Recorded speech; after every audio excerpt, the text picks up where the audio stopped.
of Maryland.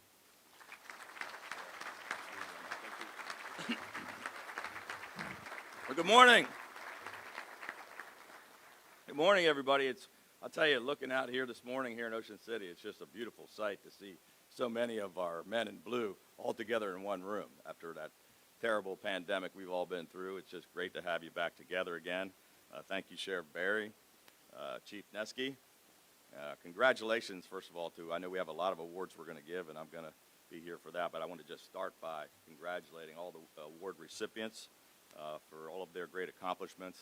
It's great to be back here in Ocean City with all of you, and it really is an honor for me to be joining all of you for this 12th joint conference of the Maryland Chiefs of Police Association and the Maryland Sheriff's Association.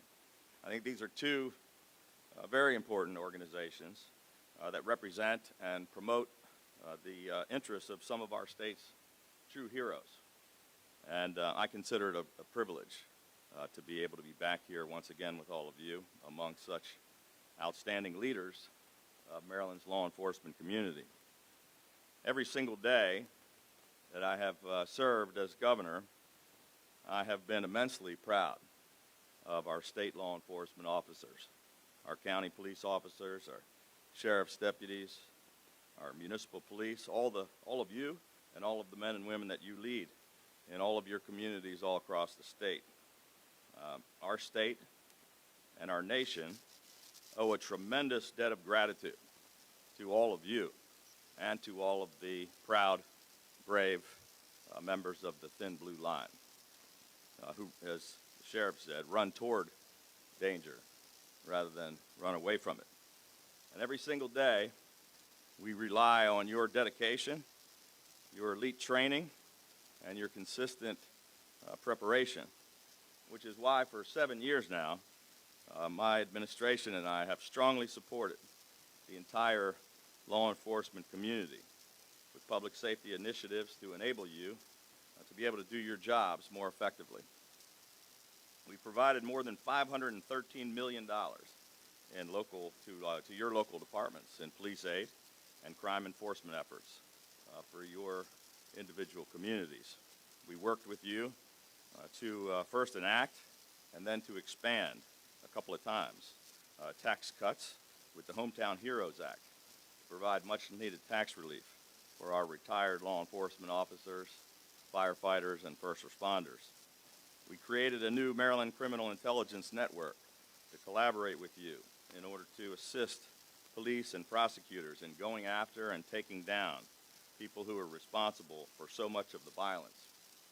And I vetoed a number of misguided, reactionary bills passed by the legislature earlier this year, which would further erode police morale, community relationships, and public confidence, and do great damage to police recruitment and retention efforts. I don't have to tell any of the chiefs and sheriffs here today that this is an especially difficult time for everyone in law enforcement, in our state, in our nation.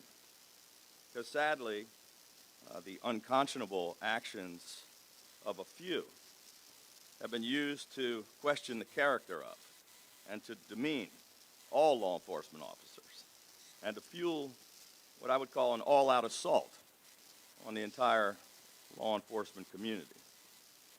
Now, last year when the Defund the Police movement started gaining momentum, I was one of the first leaders in America to stand up and to speak out loudly against it and to completely reject the idea. Now, let me reiterate here again today what I've been saying for more than a year. Trying to reduce crime by defunding police is a dangerous, radical, far-left lunacy idea. We just had, this is a true story, we just had last week a city councilman in Baltimore City call for completely abolishing the Baltimore City Police Department. It's just crazy. Can you, thinking that you can improve law enforcement by defunding the police is like saying you want to improve education by defunding the schools. It's absurd. It's ridiculous. Homicides are surging across the country. There are violent crime waves in nearly every major city. Law enforcement agencies nationwide, including many of the departments that you all lead, are struggling to attract qualified candidates. And many current officers are retiring early or choosing to walk away. There could not possibly be a worse time for anyone to call for defunding the police or for cutting funding for public safety. The fact is that our police are underfunded and under attack. And to reverse the tide of rising crime, first thing we need to do is stop sabotaging and demonizing the dedicated men and women who work for you and who put their lives on the line every single day for the rest of us. Enough is enough. We cannot defund the police. We need to refund the police.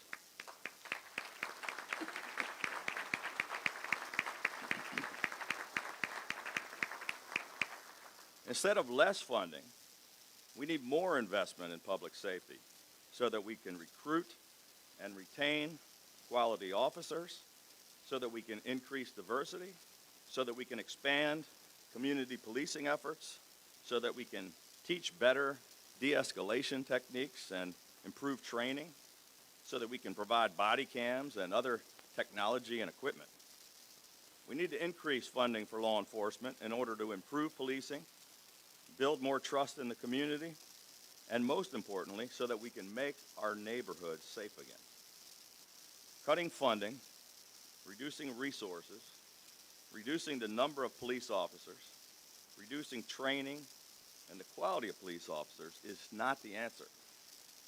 I can tell you that the state of Maryland will not be defunding the police under my watch.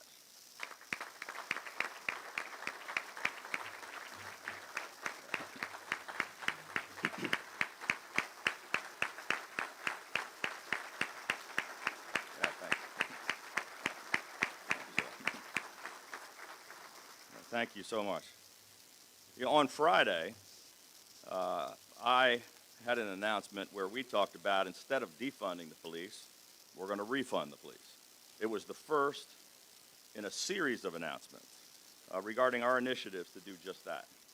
Beginning with, as I announced on Friday, an additional $150 million of increased support for our police and increased crime control and victim protection efforts all across the state.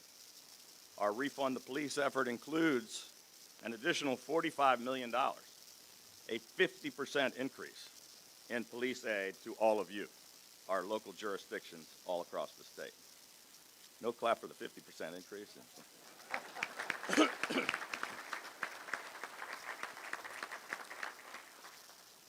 With vacancies rising and recruitment waning, we will be providing another $50 million to fund much-needed salary increases and hiring bonuses to ensure competitive compensation for all 5 of our state police agencies.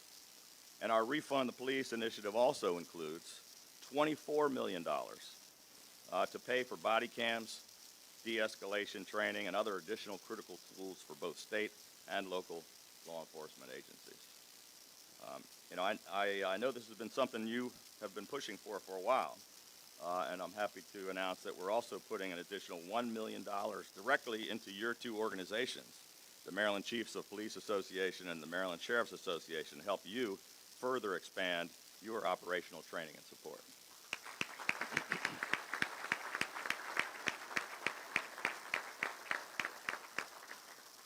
Our $150 million Refund the Police initiative will provide desperately needed investment in our state and local police agencies and in all of your efforts to stop crime.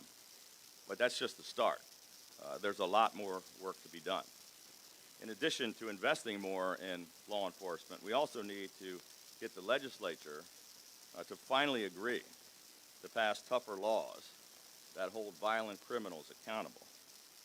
we've been pushing this for years. Twice we've passed it through the Senate, but the members of the House continue to want seemingly no accountability for violent crimes. We need prosecutors who will actually prosecute criminals, and we need judges who are more accountable for the sentencing that they give to violent felons and repeat offenders. In the coming weeks, I will be announcing additional proposals, including multiple pieces of legislation, to support all of these crime-fighting initiatives, and we're going to need your support and your help to get those done. In closing, I just want to take a moment to very sincerely thank each and every one of you for choosing to serve and protect the people of our great state.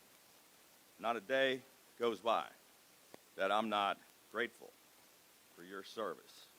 And I want to tell all of you and let each and every one of you know, especially in today's environment, when far too often our law enforcement officers are unfairly criticized and don't get the appreciation and the recognition that they deserve, that you will continue to have the full support of your governor. I will continue to have your back and to continue to proudly stand with each and every one of you. May God bless and protect our law enforcement officers and all of the great leaders here today. May God continue to bless the great state of Maryland. Thank you.